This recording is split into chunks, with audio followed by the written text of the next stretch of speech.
Welcome, folks. It's episode 170 of the Real Life Caddy podcast.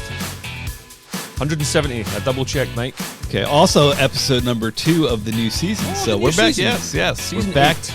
Season 8. It's a new season. We got a lot of new things happening. We've lasted longer than most television shows. That's true, and more episodes than most television shows that have been running for 8 seasons. I know the stats on podcasts. Most podcasts don't last more than 10 episodes or 3 months.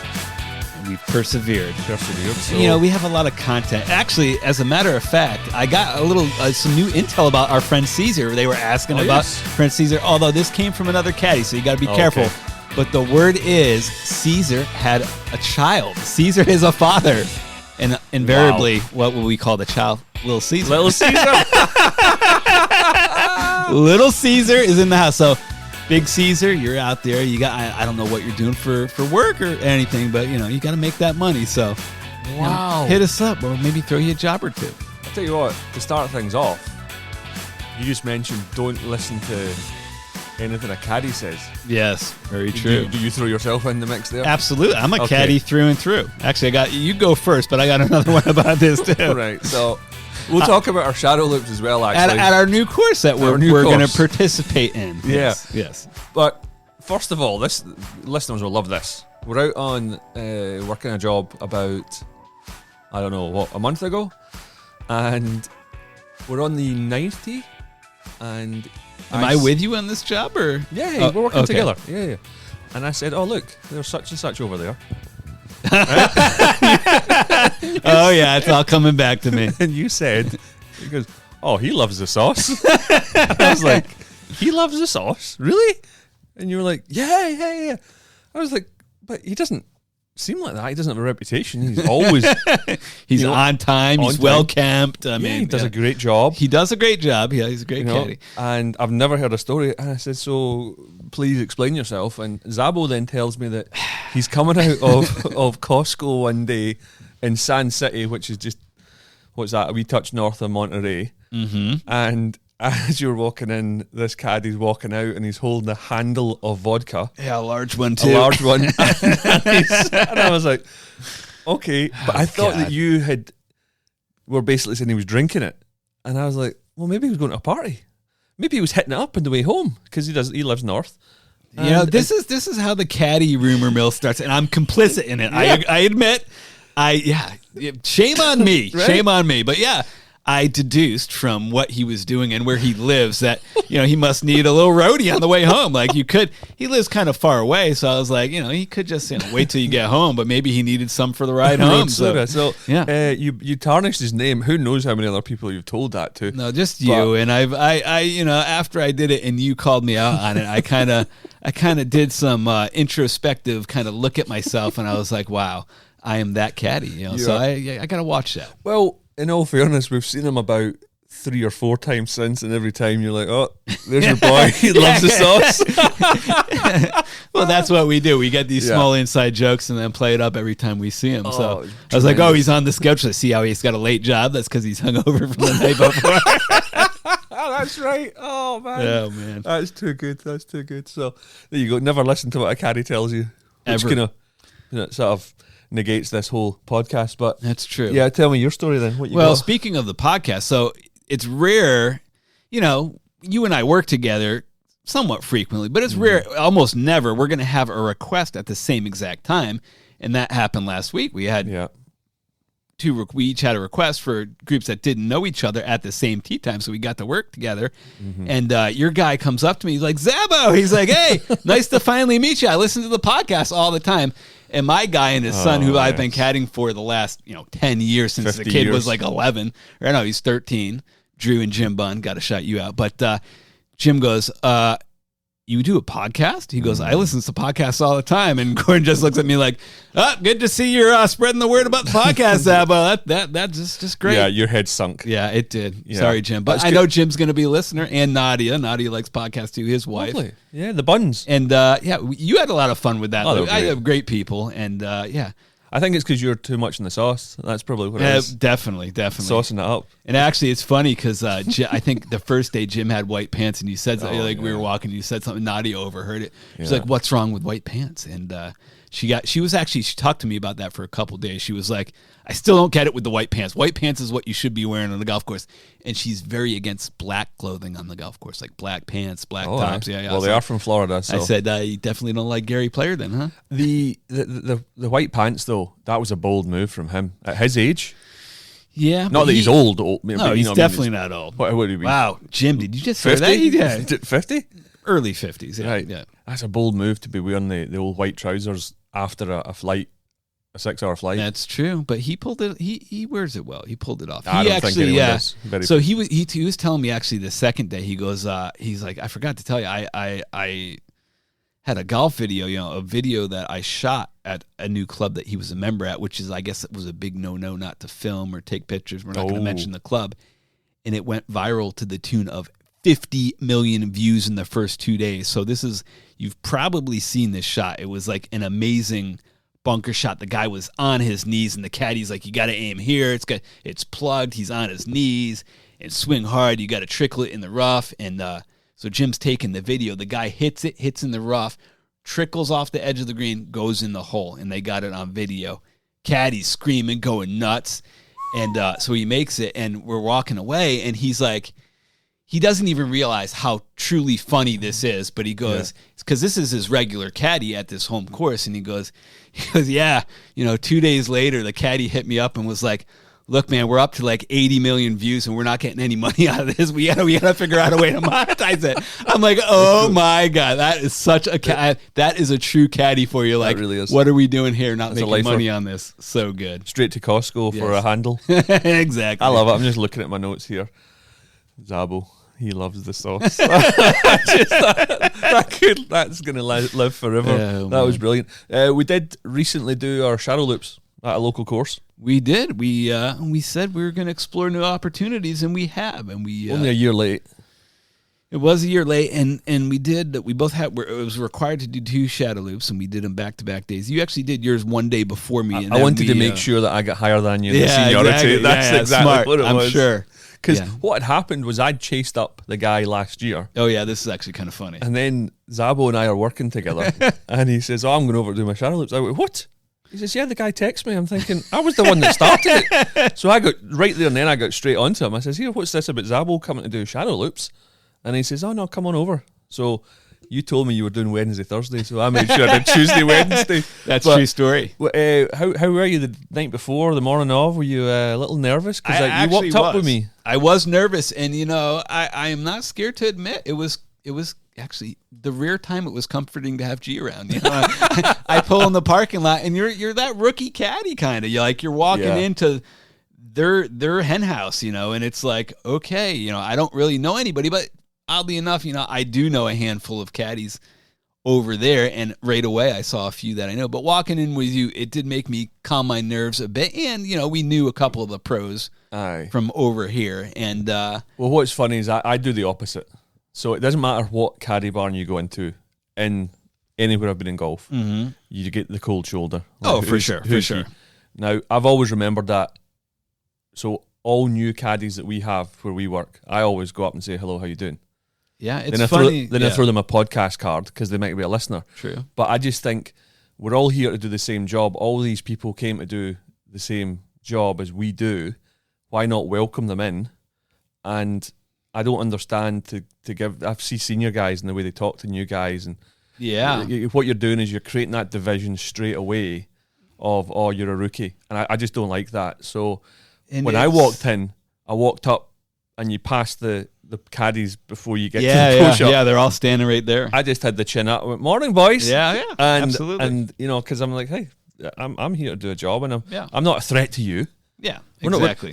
Our role is not going to encroach in anyone's toes over there. And it's funny you say that, because I would kind of when I first started, or actually my first 8 or 10 years, I was probably like that, the jovial, like, "Hey, how you doing? I'm Mike. Welcome to the Wii course," and introduce myself. But then I got to be that guy that would give them the cold shoulder and create that division.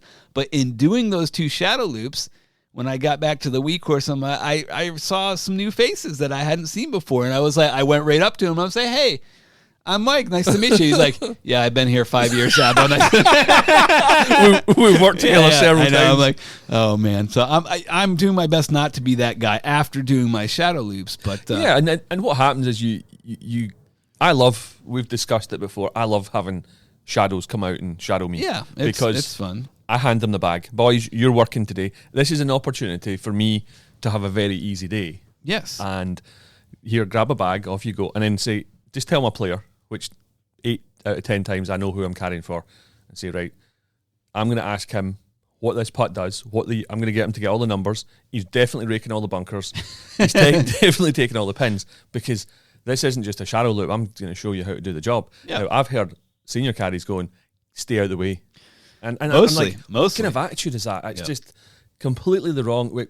As a caddy kind of union, that's what we do have in common, is we're all the same. Yeah. Doesn't matter if you're in this state or a different country. We're all the same. We do the same job, and I've always been that way. Listen, you're gonna do my job today, and then I just verify what they see, and then people will come up and they'll say, "I really appreciate that. Thank you so much." So, and then I'll also say to my players here, maybe throw them a little grease. Yeah. It's not coming out of my pocket, but for sure. 9 times out of 10, the player will throw them, 50 or whatever, and for say, sure, have some lunch on me. So, I don't know about you, but like the first day, it was quite cold, and it kind of warmed up as the day went on. Yes. But I knew who the players were. I knew who 3 of the 4 players were. Yeah, because I saw them. Because it's kind of funny how they do things up there. It's the unaccompanied guests tee off early, and there's no tee sheet. No, they just go off as they show up. You show up and they send them out. They're not allowed to use the range, and they just send them out. So they're going out cold turkey. It's right in front of the pro shop, right in front of the caddy barn, and everyone's the bags are just lined up. And it's probably the most nerve-wracking they'll ever be in their golfing life. Oh, for sure. It's an intimidating first tee, like with everybody around and just the atmosphere. It's a pretty magical place, really. I truly believe that if you were a golfer and you come to a place like this, it's a almost religious experience for a lot of people. Aye, and I saw one of the guys. He actually works at the resort. And in the past, we didn't get on, right? We're fine now. Mm-hmm. But I saw him, and I was like, oh, I guarantee I'll be in that group. Yeah. And sure enough, and then he had a couple of guys with him who I also knew. So walking down the first hole was great. What do you do in a shadow loop? Like, I'm asking the boys, I said, do you want numbers? What do you want? And so I just replaced divots, raked every bunker. Yep.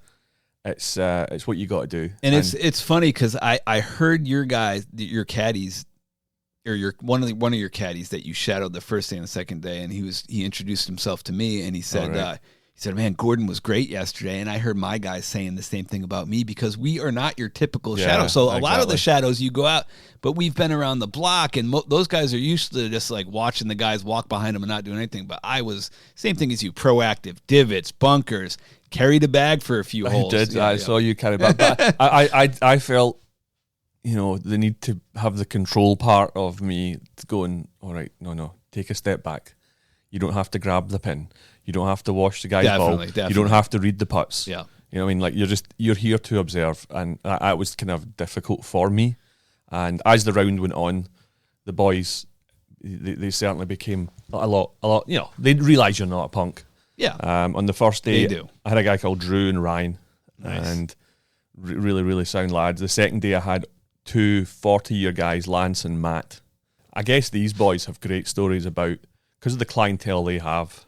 If you've been there for 40 years, like, you want the players should be listening. Mm-hmm. There was one time Matt's telling some stories, and good stories. Oh, dude, and I had a storyteller too. One of the players, he just ignored it. He's like, what we doing? He just completely blanked him. It was like, hey mate, you need to realise what you're listening to here. Yeah, exactly. You're listening to golf history. Yeah, pay attention. But I thoroughly enjoyed it, and so different to where we work. Very different atmosphere, different vibe. Silence. Yeah, a lot of silence. No And noise. my caddies were good too. The first day I had Corey and Stacy, and Stacy's like he's number 1 or 2. I think Ray's number 1 and Stacy's number 2. An older guy, and then I had Sergio and Paul the second day. But anyway, so Stacy, he was. I mean, a lot of the veteran old timers, especially on the resort, they do give you the cold shoulder and they treat you like garbage. But Stacy was so warm and welcoming, and at the end of the round we finished, and he's like, "They throw you some money?" I'm like, "Actually, yeah, they paid me pretty well, actually." He's like, "Good." He's like, "Hey, where you headed?" I was like, "Well, I was just gonna go home." He's like, "You mind if you give me a ride home?" And I'm like, "Well, sure, yeah. Where do you live?" He's like, "I just live in PG down the road." I was like, "No problem, it's on my way." So we're driving out. He's like, "Hey, I need some smokes. You mind if we stop by the store?" And I'm like, "Yeah, sure, no problem." And so we stop by the store and he gets some smokes. He's like, "You know what? I'm kind of low on beer too. You mind if I'm just gonna run into the grocery store?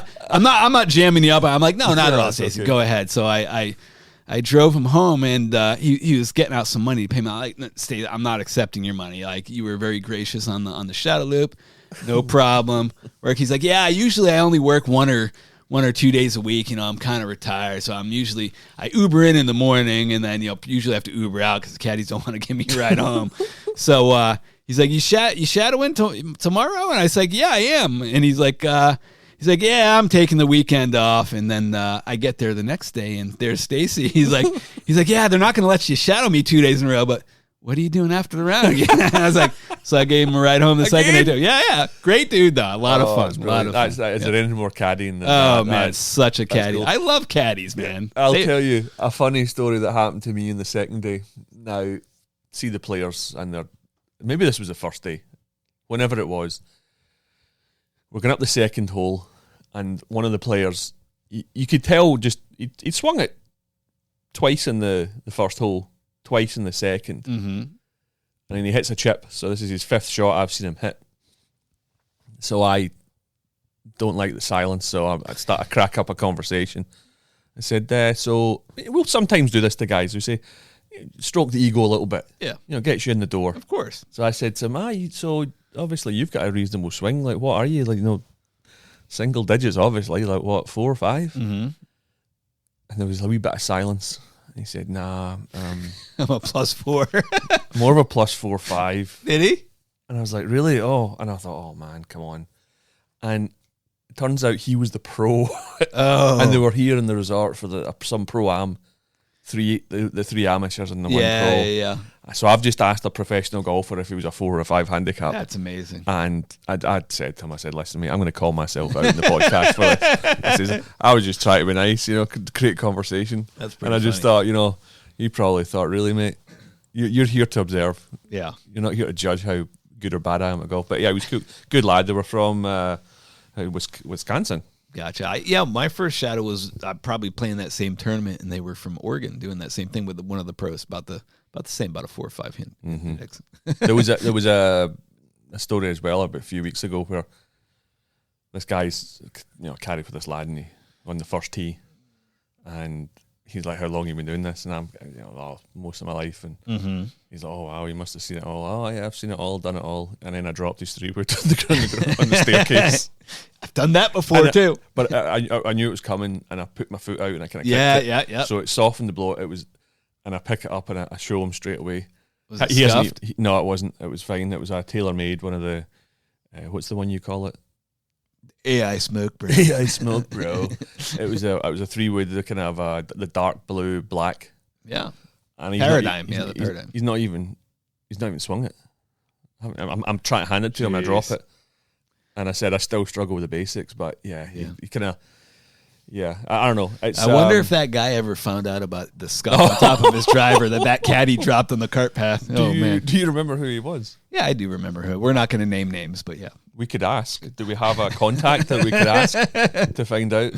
I'm sure eventually he blamed the bag room or somebody for dinging up his club. I don't know. It's something that just still gives me anxiety. If you're doing a cart job and you're taking the putters, the Bettinardi putters, the Scotty Cameron putters, the new drivers. And as you sometimes, if the back of the cart, the wee curtain, like hood thing, isn't put all the way up. Yeah. Or with the putters, they have one of those fat grips, and you get it most of the way out. And you sometimes you throw it out and you grab it, and but it gets caught in the bag, and then it falls. I've hit myself in the face a few times as well. Mm-hmm. Cheekbone, bridge of the nose, forehead.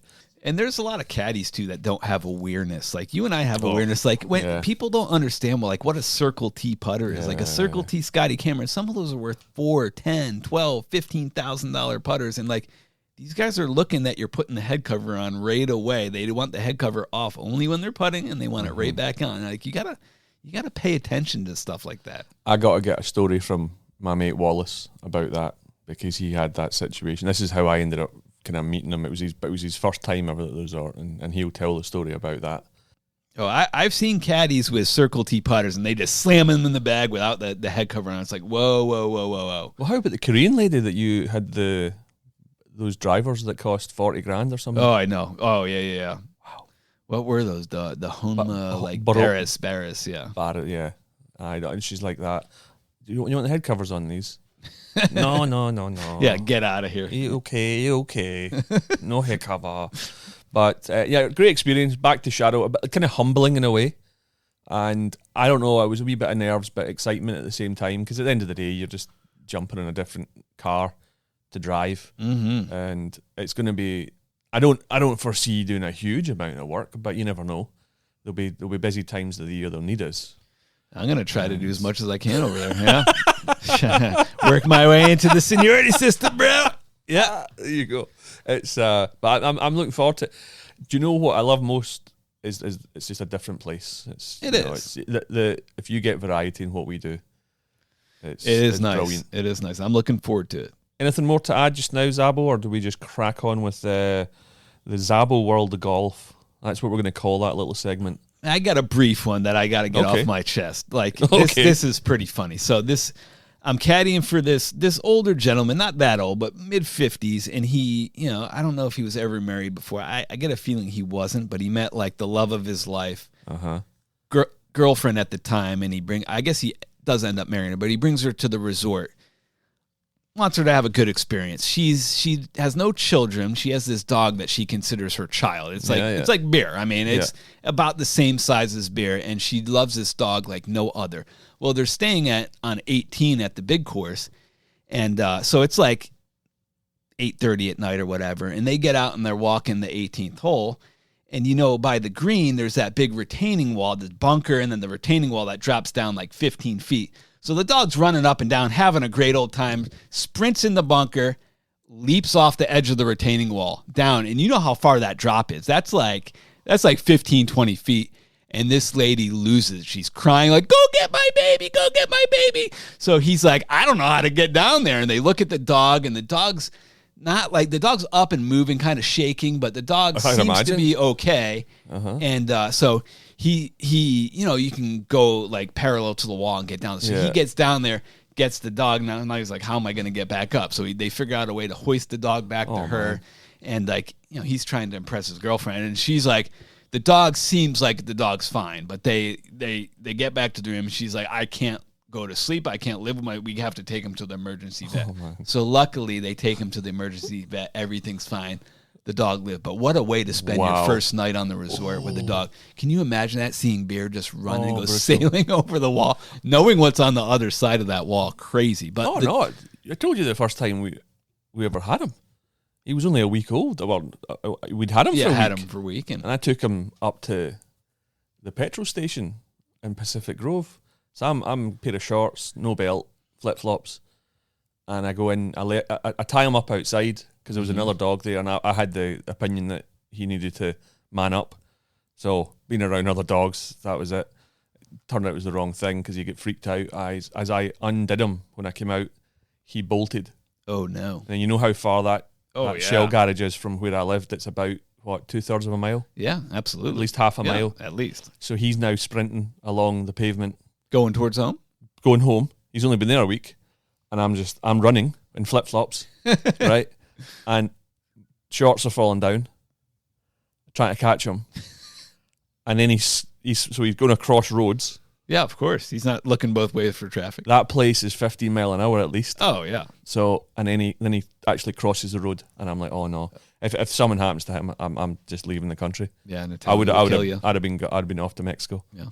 But luckily, and he ran all the way home. So you made it, Bear. I can't imagine that's horrendous because that's 15 feet down there. Nightmare. Yeah, you're certainly thinking the dog's going to break something. Oh, shocking. Neck, legs. I mean, Oh, but we're happy. horrendous. Happy to report the dog is just fine. And they got married?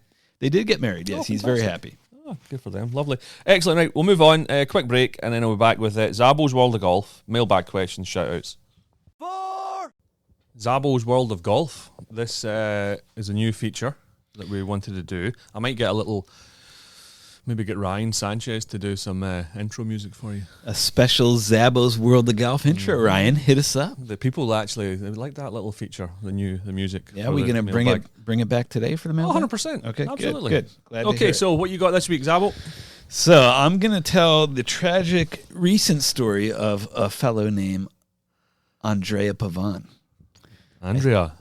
No, Andrea. Italian. Andrea. Yeah. Italian. Andrea Pavan. Yeah. Plays in the DP Tour. He does. He's made $4.6 million US in his career. He's only 36 years old, and he was playing the South African Open. I don't know. Most people have heard this story, but this is pretty crazy. This happened, 4 or 5 months ago? Maybe not even 2 months ago. No. It's recently.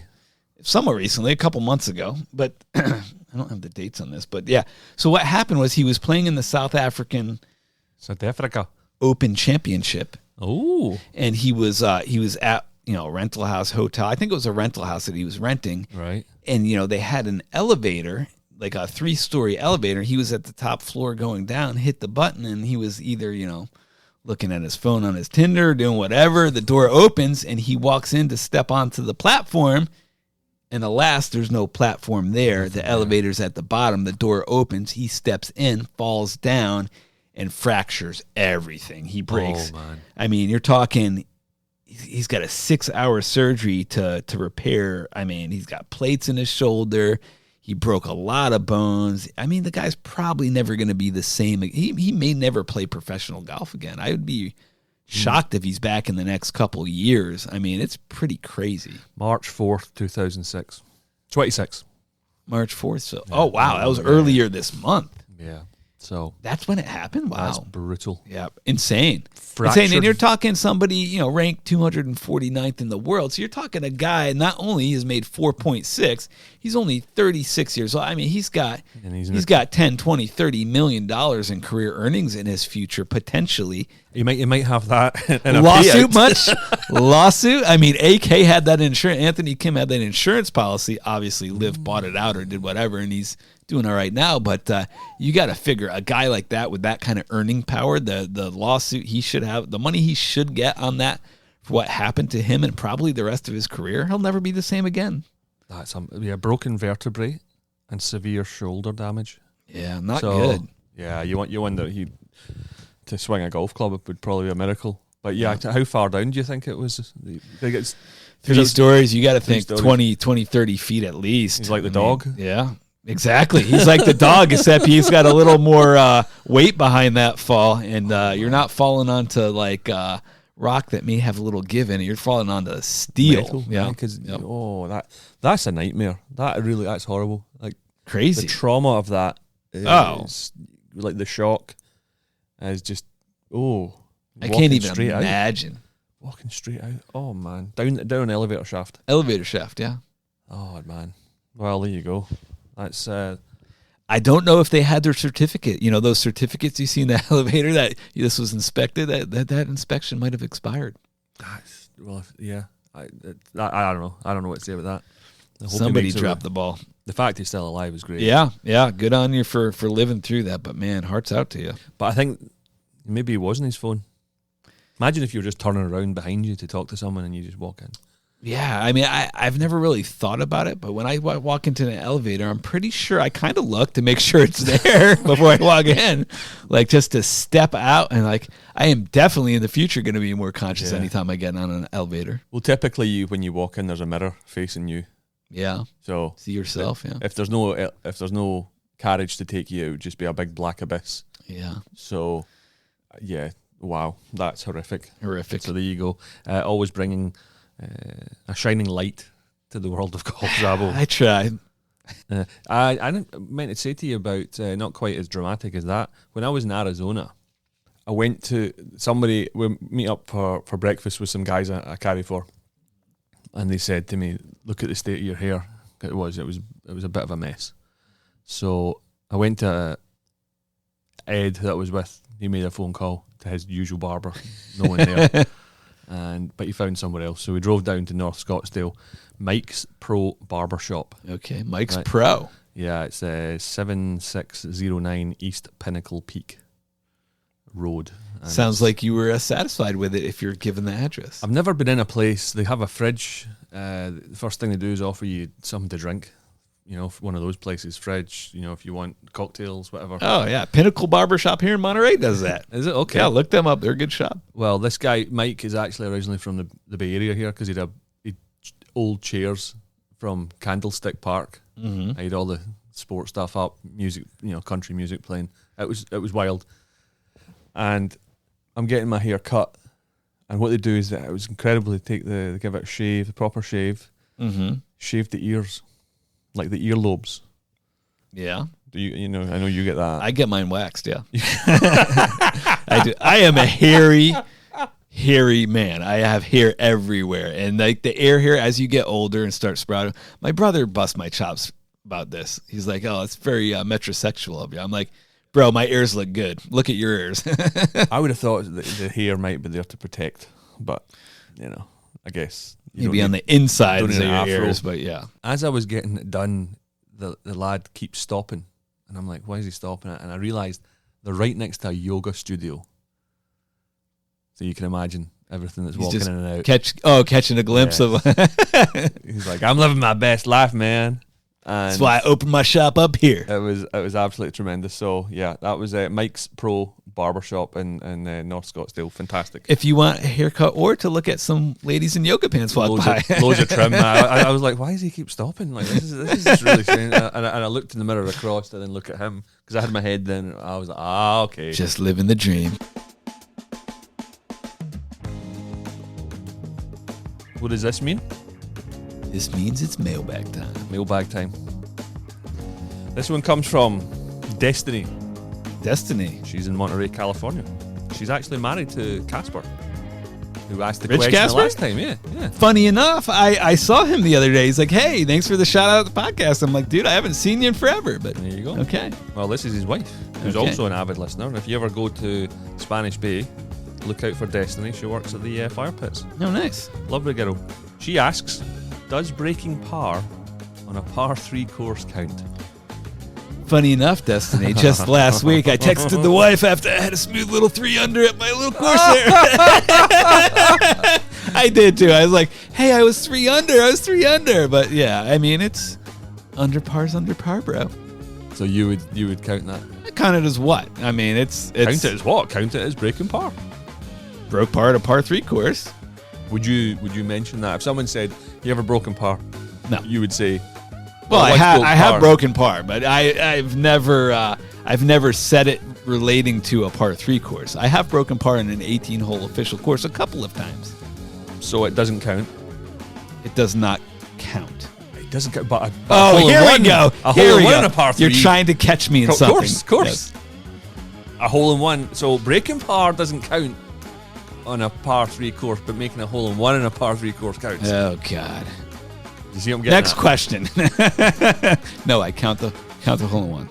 Oh man, that's just sad. That's sad. But he does have hairy ears, so I do. Next question. This comes from Jimmy the Gringo. Jimmy the Gringo. El Paso, Texas. Sounds about right. What would be more embarrassing in your golf bag? Iron covers, an alien wedge, cheap irons from Dick's Sporting Goods, a broom handle putter, that's the long ones. Yeah. Wearing Malbon clothing. Oh, jeez. Or a lab putter. Woo! Great question. That's brilliant, and there's a lot to unpack there. A lot to unpack. Man, I don't know if I remember all those. I'll tell you what, though. The alien wedge, I love seeing the alien wedge. So alien wedge is okay. My other brother actually carries an alien wedge. He actually, for a hack, he can actually hit that club pretty well. Cheap irons, don't really care. It's it's just sad that you It is kind of haven't sad. replaced, Yes. or you're still, or it shows you how little you play, Very true. or how cheap you are. Yeah. If you're still using a set of irons, maybe from the 80s, the 90s, and they're from Dick's All the above. or from the catalog, so I would be absolutely embarrassed if I had iron covers. Like iron covers, yeah. very embarrassing. Or Malbon clothing for that. Malbon clothes. Oh, mate, right. So I caddied for. Some of it's not bad, but like the super like new trendy stuff that just like, what are you doing? What are you doing? Well, just this past week I caddied for Uncle Pete, and he brought his godson, a guy called Dennis, and that he was wearing. He'd just gone and bought a new pair of Malbon trousers, right? Mm-hmm. I was relentless for 2 days, Yeah. and Peter actually said, "You are relentless," and I was like, you know what? I kind of perform for the crowd, but at the same time, do the crime, do the time. True. So I would put that pretty high. Yeah. Although he does make some good stuff, but a lot of it is just it's horrendous. some of it is horrendous. Is Jason Day even still wearing it? Oh yeah, he's still doing it. But does what he? they did, he probably toned it down a bit. Yeah, it's too much. Some of it's too much. You don't have to try that hard to reinvent golf clothing. I mean, it's Well, this pair of trousers that Dennis was wearing, they looked kind of bulletproof in the kind of material, and then they had these huge pockets in the back. Like it wasn't a pocket to carry your wallet, right? Yeah. Maybe yours actually. It would be big enough for yours. You could put a war chest in the back of these pockets. Nice. And the huge. Are Big, is this reference to like my caddy bib and how it's always overflown with stuff? There's that, and the fact your money bags. You know? Yeah. Oh, I'm poor. Broom handle putter. That's just trauma. I feel sorry for somebody. I don't mind that too much. I might go with the lab putter because I hate them. Great putters. Most embarrassing thing. Great putters. Ooh, so we don't have a problem with alien wedges. Iron covers are up there. Yeah. With Malbon clothing, and for me, just pipped by a lab putter. So, and we just feel sorry for people with broom handle putters. You do. I don't mind the broom handle, but the What about the iron extra covers, weight in the bag? I don't like. When are we carrying bags? Oh, at our new course we will be. Oh, True. Yeah, when you were working for the buns, I was carrying. So was I. There you go then. That's The what we're first day, the second 2 days you saw me, I wasn't, but I wasn't for lack of trying. Oh dear. So there you go. Good question that one. This one just comes from a George. Doesn't say where he's from. Nothing. Hello, George. Is it George the Gringo or? No, that was Jimmy the Gringo. Okay, this is just George. This is just George who says, we recently played golf at a high-end and a low-end golf course. The high-end course had awesome carts, whereas the low-end course had 1980s carts. Awful and downright dangerous. The brakes didn't work. What features would you love to see in golf carts? What features? I mean, Like electric phone charging capabilities. Maybe, Yeah, phone charger. Yeah, built-in speak. Well, no, you bring your own speakers. I like the speakers. Actually. Bring your own speaker. Well, the problem with the carts is you can never get the music loud enough. Oh, those yeah, Those are controlled those by are the pro shop. terrible. And then I'm not a big fan of the GPS systems. No, you Oh, like I love them? I love them. Just to give you a ballpark.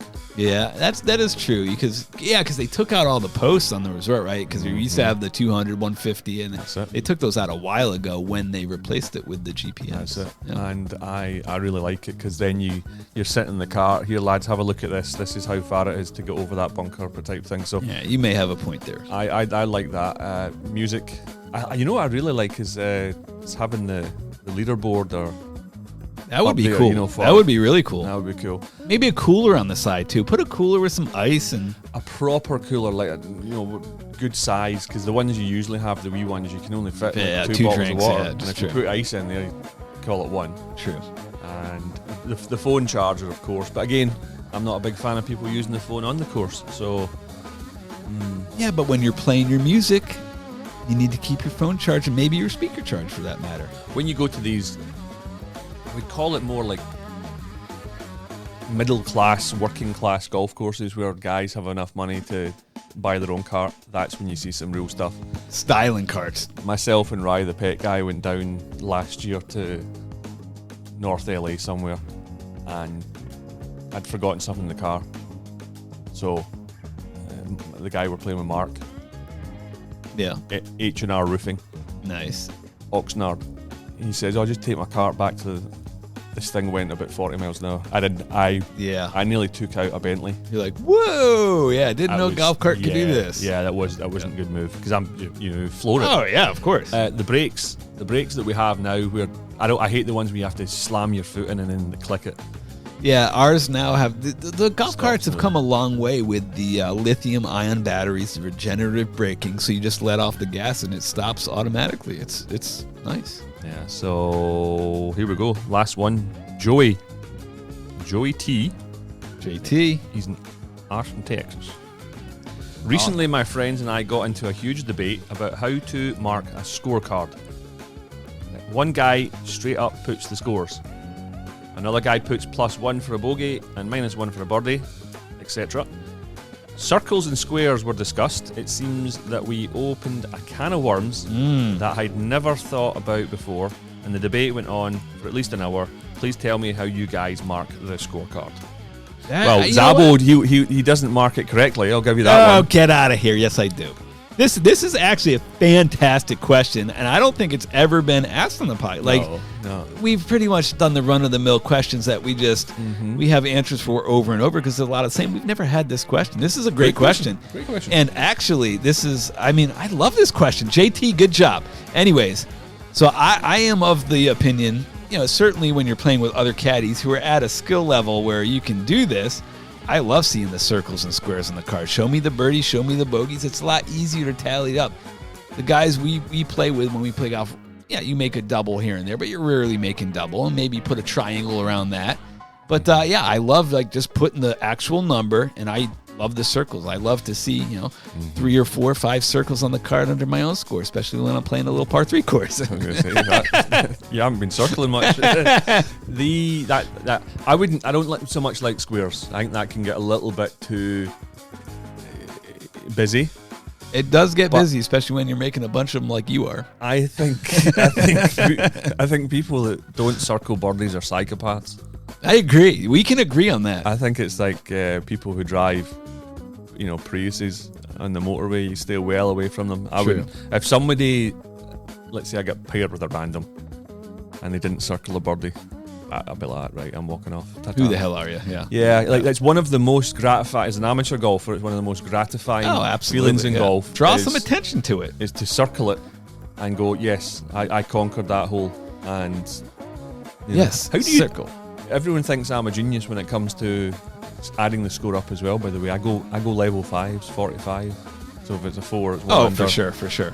I can do it. I go, and they go, yep. How'd you get that? And they're going 6 plus 12. That's 19. Actually a great spin-off question, because what I do a lot of times, I do the same thing, but I do 10s. So I look for 10s. Well, 10s as far as you see a 6 and a 4, or a 7 and a 3, or you see a 3, a 3, and a 4. All right, you get to 10 that way. So you block off your 10s, and you go, you pick the first and the 5th hole, and then you keep track. And I get the numbers pretty quickly doing it that way. I just go 1 under, 2, 3, 5, 4. Okay, yeah. 39. Lots of ways to tally up scores. I'll tell you one thing: the guys that go +1, -1, dead to me. No, you know what? Psychos. Don't want to even see your card. Look at that. I tell you what, how about that for timing? I tell you what, we didn't even plan that. Perfect. Unbelievable. Little drum roll. Thank you very much again, Ryan, for that. Zabbo, it is time for our shout-outs and our sort of mentions, right? I need to get this one off my chest. Okay. I was recently gone. So I was back, ended up in France, and I was travelling back from France to Manchester. Mm-hmm. And I used a company called Ryanair. Oh, yes. You told me a little bit about this debacle. They're called the low fares airline. They're Irish. They're scumbags. And loves to drink.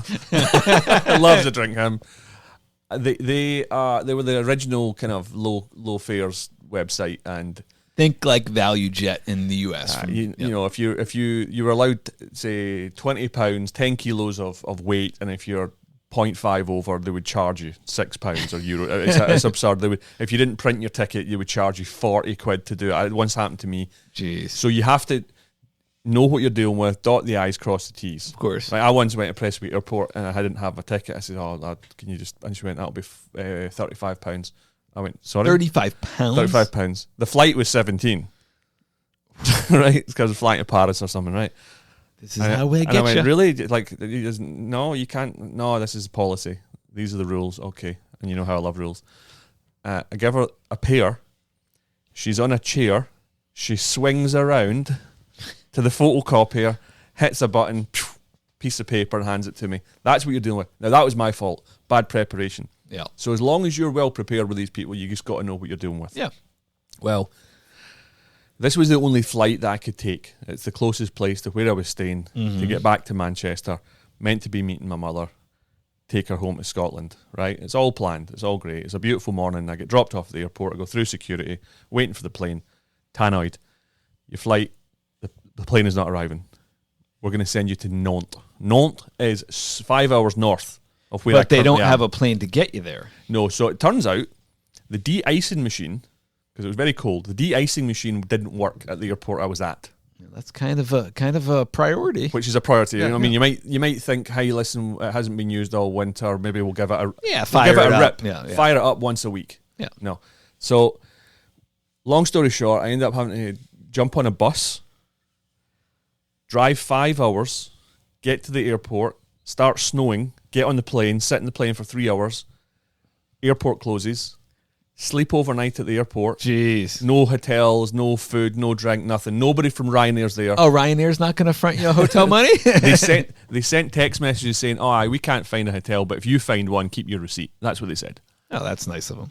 Now you couldn't get out. Not that we're going to pay it. Just keep your receipt for you your really records. couldn't get out of the airport because of the snow.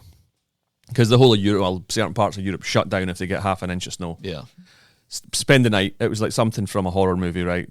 You know, like I imagine maybe a little bit dramatic here, but when Chernobyl happened, right? everyone ended up in a hospital. I saw a guy sleeping on top of a photocopier with his feet against the wall. Jeez. There's people lying everywhere. You know where you put your bags on when you first check in? Yeah. The people are using those as makeshift beds, lying Nice. and there's maybe 3,000 people because there's probably Wow. 12, 13 flights that are not going, 15 flights. Following day, they're saying, "Oh, you'll fly at this time, you'll fly at that time." I'm just like, well, this is not working. I get to about 1 o'clock in the afternoon, and they say it's closed again. So I end up making my own way home. I train to Paris, underground in Paris, get the Eurostar, 500 a ticket. 500? Yeah. 500 euro? Yeah, 500 euros Oh. to get home. Get to London, get across London. It's midnight. I get an overnight bus from London to Manchester Airport. Arrive at 6 o'clock in the morning to then get my rental car at 8.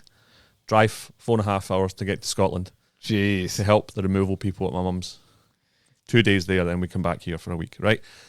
It's like planes, trains, and automobiles. Ryanair refused to compensate, even though they're legally obliged.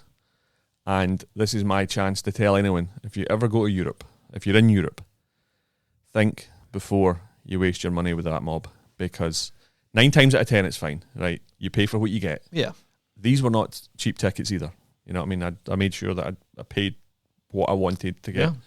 But it was brutal. Unbelievable. Like, what a nightmare. The plane finally left Nantes on the Wednesday. So I'm meant to get it at 10 o'clock on a Monday morning. It flew at 2 p.m. on a Wednesday. And some people probably waited for it, right? Oh, I had to. Yeah. Now, there's people with medication there, old people. There was babies. Like, what are you going to do food-wise? Like, there was, Yeah. and there was one, like, coffee sandwich shop open with 2 members of staff for about, thousands of people. And, if I'd bought the sandwich, I'd still be chewing it right now. Absolutely appalling. So this wasn't so much a shout-out as an anti-shout-out. Yeah, despicable. Absolutely despicable. So I will never fly again with them. The last time I went to France, I went via the Netherlands. So that shows you. Smart. On a more positive note. Yes, what do you got? Recently had some boys in from Northern Ireland.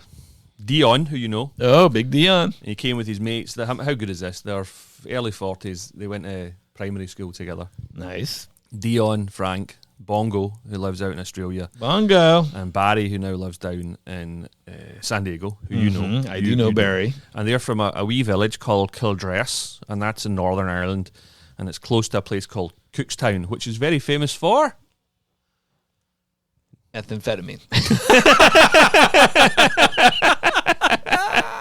It's very famous for sausages. Okay. So I mentioned it before, but Dion, he owns a place called Francie Brady's. It's 72 Main Street in Yonkers. And where's that? New York City. Yay. Actually, wait a second. Where it?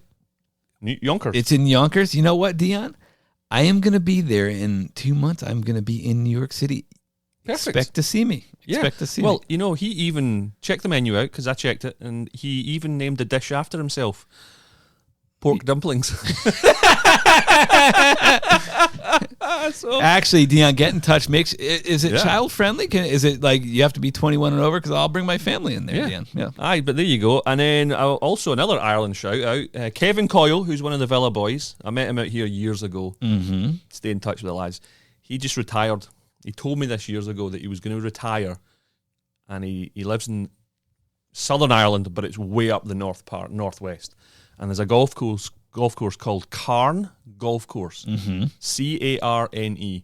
Check this out. Like, it's in the absolute sticks, but it looks stunning. It's in a place called Bell End Mullet, and that's in County Mayo. Gotcha. So, got to check it out. If you're going across there to play, he will be caddying as of, I think, April this year. Retiring to start caddying. Yeah, Good for you. He just loves it. Yeah. Kevin, well, he saw the way I did it, and he's like, "This looks easy." Yeah, True. Kevin Coyle. So if you go to Carn Golf Course, he is a podcast listener. Check it out. Chris Zeckis, need to give him a shout out. I've got his book here. He hosted us out in Arizona. Lovely guy, podcast listener. I'm reading his book right now. It's called The Binder on the Shelf. Yeah, you said book. I was thinking it was more of a pamphlet myself. Well, considering I read one book every 7 years. Yeah, that's going to take you a while to get through. Ed Gore, Alaska, top lad. We're out there with him. And I also buys a beer with a guy called Sean Kane. He says, "Cheers, maybe run into you gents. I will be out there April 8th and 9th, playing the big course and then the wee course respectively." So yeah, well, you know what, Sean, get in contact. What days are isn't the Masters that week? Oh, yeah, there you go. I might be doing the old YouTube. 8th, 9th. Yeah, that's Wednesday, Thursday, so yeah. Okay. And then finally, check out goodboygolf.com. We still have that Donkey 20 for your discount there. And I think that's all I got, Zabbo. What you got? Well, definitely got to shout out Drew, Nadia, and Jim Bun. Great having you guys The buns. in town. Yeah. Nice buns. Nice buns. Yeah, easy now. But you got to meet great people. Aye, good really lad. had fun caddying for them over the years. Drew, it's crazy. Drew's a junior in college, and crazy to see people progress. I've known him since he was like 13 years old. It's crazy. Aye, well, we saw the mother join at the beginning, and I thought, oh, here we go. I know. I was kind of thinking that because you don't like that, but Nadia's a true pleasure to have around. Yeah, she's awesome. She was absolutely wonderful, really good chat and stuff. So, you sometimes you think, oh, here we go. I knew you were thinking that. But. Well, you were thinking the same thing. No, I wasn't. I know Nadia. You knew, I guess. Yeah. Okay. But also, I got to shout out Pat Mead, who I've caddied for a couple of times through the years. He actually brought out a big group last year, and I set up all the caddies. So I think you were part of that. And he runs this NCAA bracket pool for basketball, and a lot of people are, and he gave the podcast a shout out and me a shout out. So let us know if you're listening from that channel, that email that he sent. Pat, thank you for that. Appreciate you, buddy. I read the email Pat sent you for me, and I thought, I don't know this caddy. I don't know this guy. Yeah, that's me. That's me. Some people have a higher opinion of myself than you. But actually, we're off to work together right now. So we are.